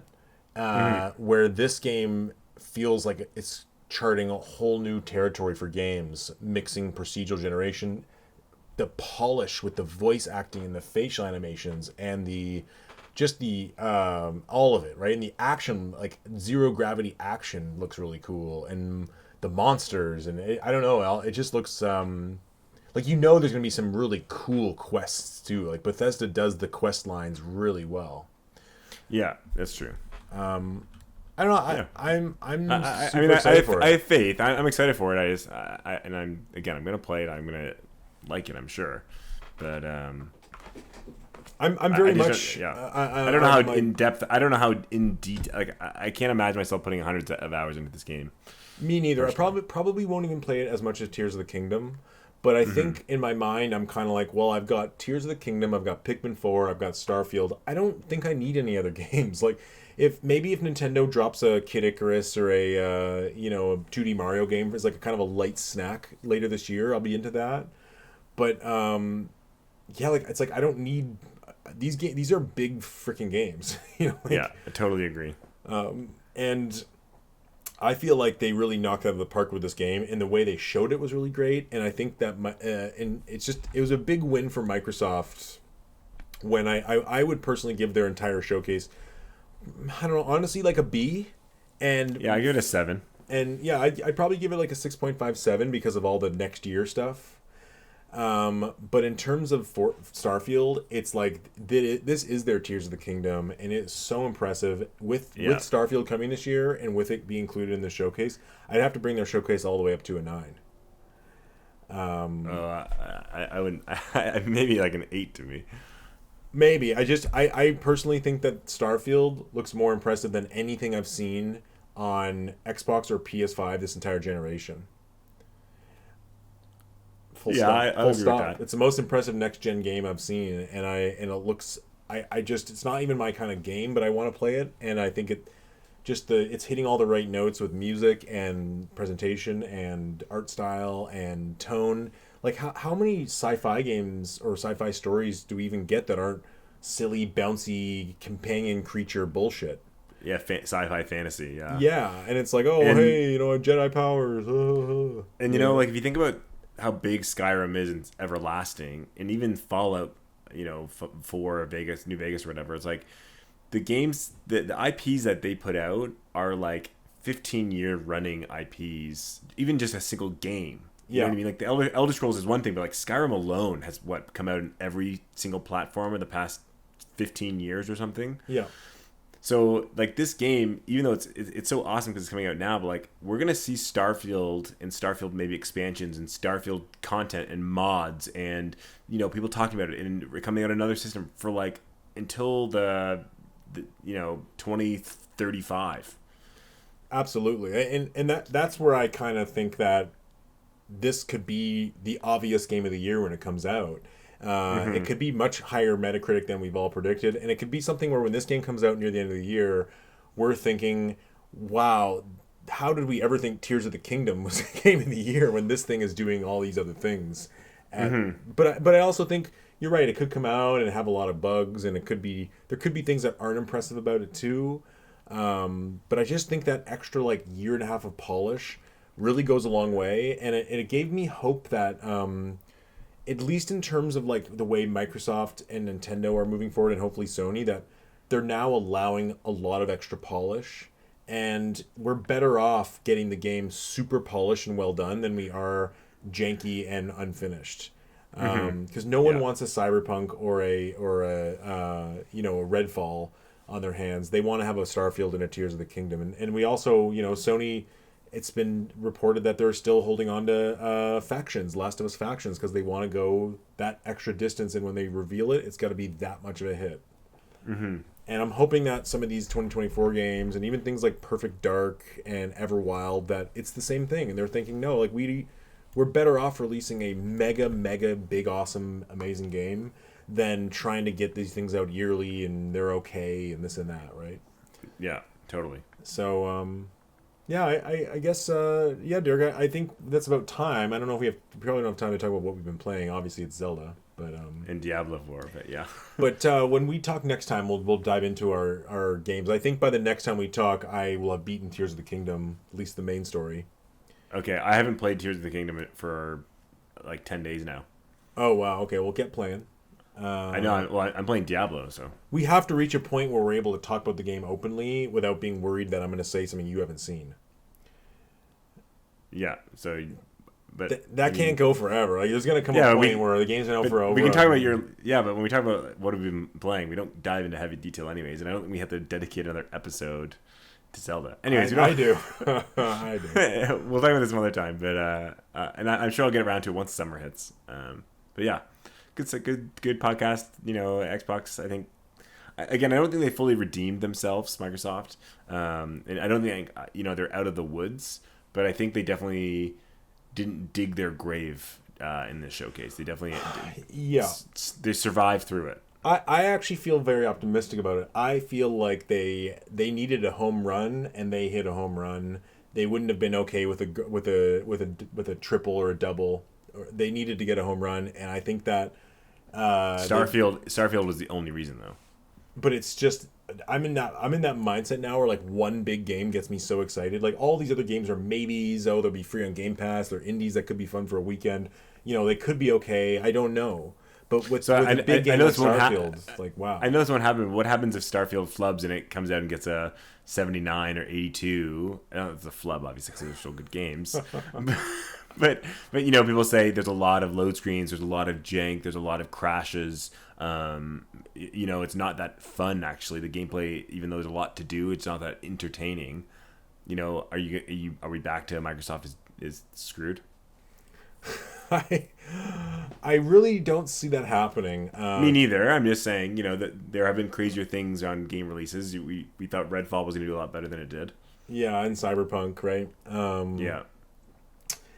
If that happens, if this game actually somehow ends up disappointing again after years of delays and all this hype and Bethesda's A-team working on it for so long, I feel like at that point Microsoft has had such bad luck with this. Like, they just haven't landed one then. But I really don't see that happening. But if it does, I think Microsoft would be packing it up this generation. Yeah, I think like they've almost already lost this generation, but if they really, really lose badly the mind share, and Nintendo and Sony just kind of keep going strong, it's going to be really painful for them. And I think that Starfield, with how impressive it actually looks, is their chance to be like, no, actually, this is their they are a player in this generation and forward. But I think if they don't land it, it's going to be like it's just going to be a real bad generation for them, 2 in a row. Yeah, agreed.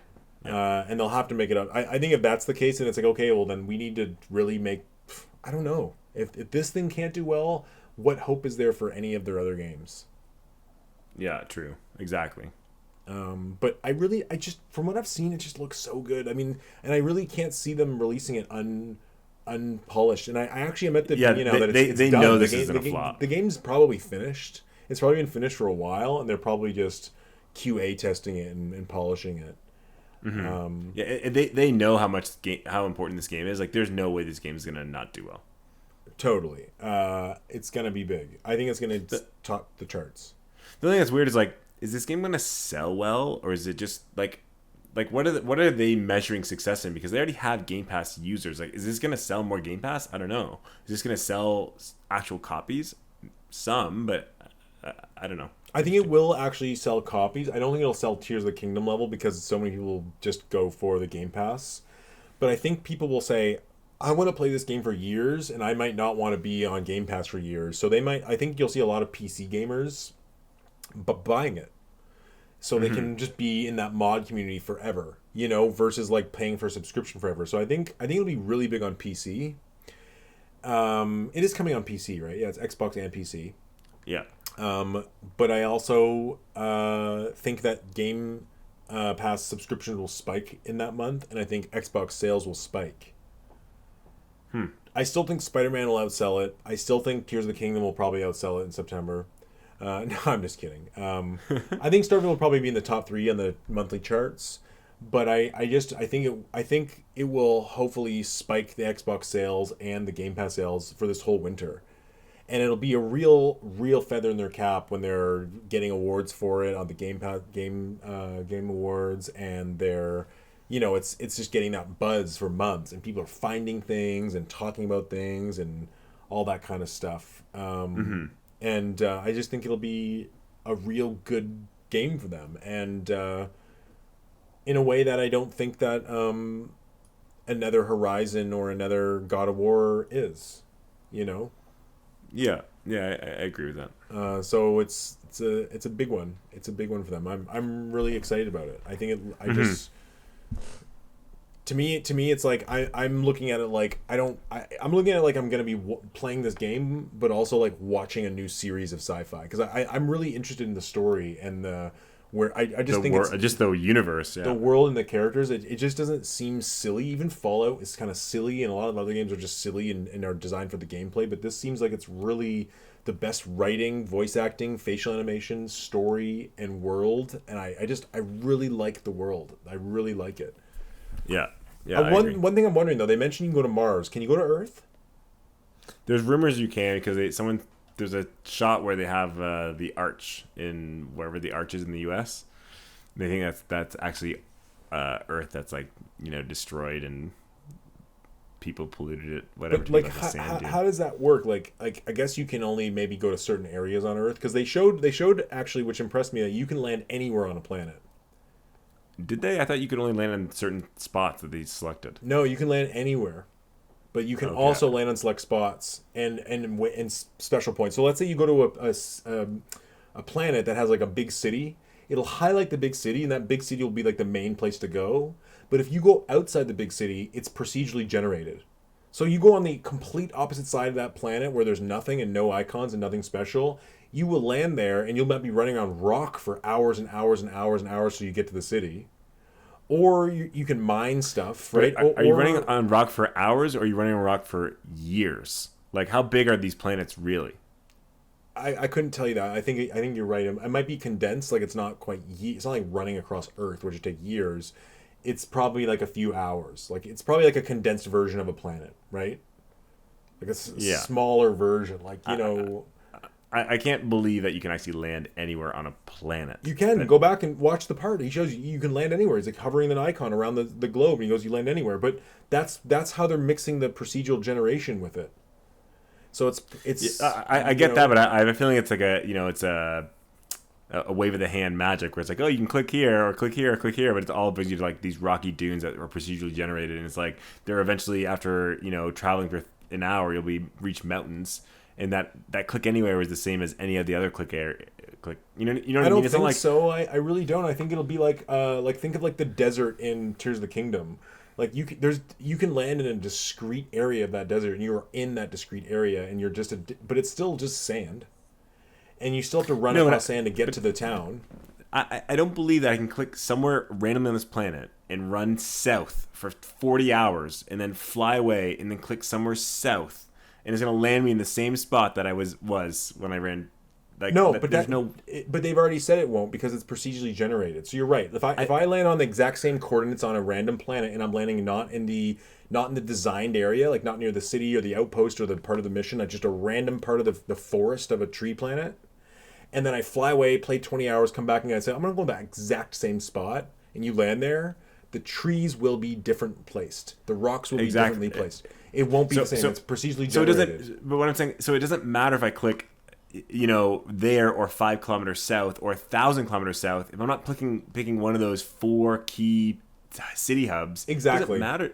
Yeah, it doesn't matter where I click. So but, you really can't. Also, it's not like you can land anywhere. It's you either land in the 4 places or you land in like one of 3 procedurally generated. But not necessarily because there's topography. So when you look at the planets, like there's dark areas, and like that planet would have a different area to mine. And this area has more mountainous where you mine something else. You know what I mean? So there is slightly differences. I truly don't believe that if I click the edge of a mountain versus 2 kilometers higher up the mountain, it's going to land me in those 2 different spots, and I could do that again and again and again in the same spot on the mountain. It'll be a randomly generated spot, but on a higher altitude. And a higher altitude on that planet will have different randomly generated things. And the higher altitude might have different mining opportunities. So like you might be like, well, I need to mine this type of ore, and it's only up the high mountains of this planet. I'm going to land at this area of the topography on this planet. And it's you'll land there, and it'll look a little different than if you landed in the darker spot of the planet, because that's going to be a different layout, but it's still procedurally generated. So yeah, it's like if you land on the white spot near a mountainside on a planet, and you land on another white spot on a mountainside near a planet, it'll be the same spot. Sorry, it could be the exact same layout, but if you look in space, you'll see the sun in a different spot. And if you want to go all the way, let's say the city on the planet has a giant tower, it'll be in a different spot. But it's just like the area you're in will be different. I get the procedurally generated part of it. I just don't believe that it actually is a world. I don't believe it's an Earth. I think it's just a preset. It's just sorry, not a preset, but like a procedurally generated map of a certain size. There's no way if I land in a certain spot, it actually it knows where I am on the planet, and there's a huge planet, like you know what I mean? I do. Let's say there's a mountain. Truly, let's say there's a mountain, and I land 100 kilometers north of it. If I travel 100 kilometers south by running, and I run for 10 hours, do you think I'm going to eventually see that mountain exactly where it was? No. There's Yeah, no I way. do. I think when it comes to like that large land masses, they're not procedurally generated.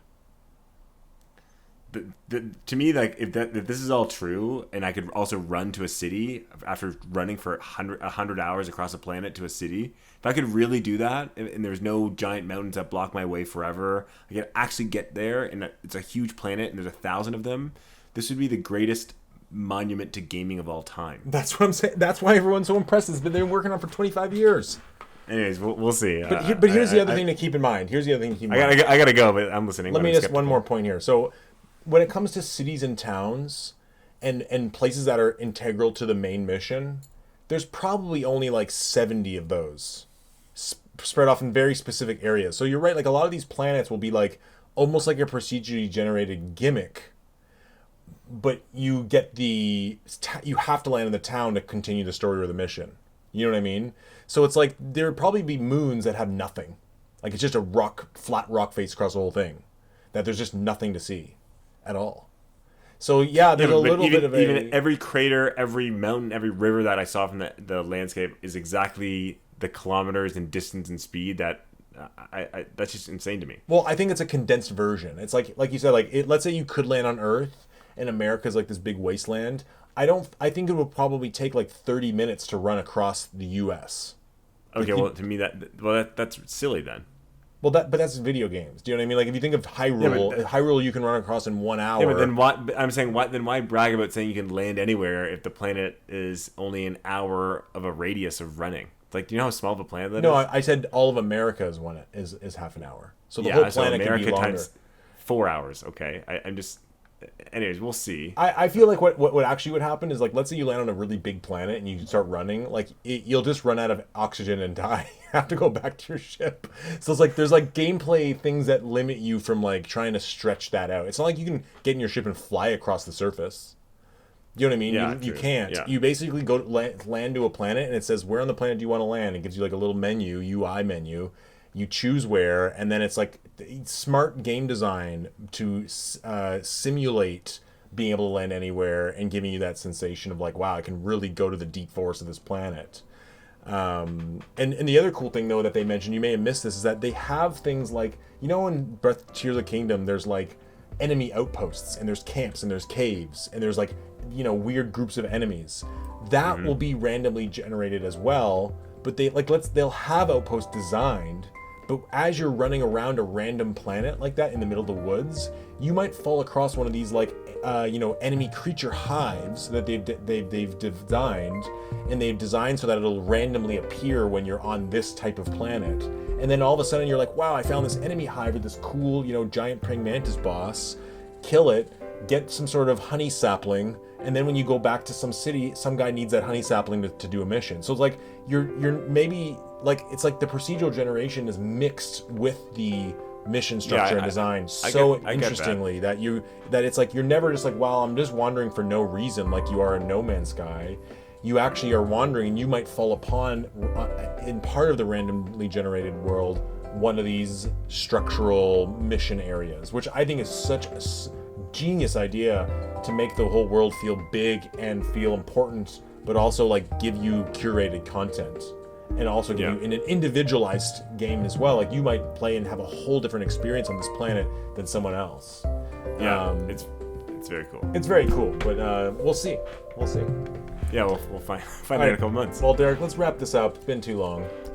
Yes, it's been a good podcast. A lot of interesting games in 2024 and onwards. Yeah, totally. Okay, Derek. Well, thanks for the chat. If you're out there listening, why don't you let us know what you thought of the Xbox showcase? And this is Peter signing out. This is Derek. See you later.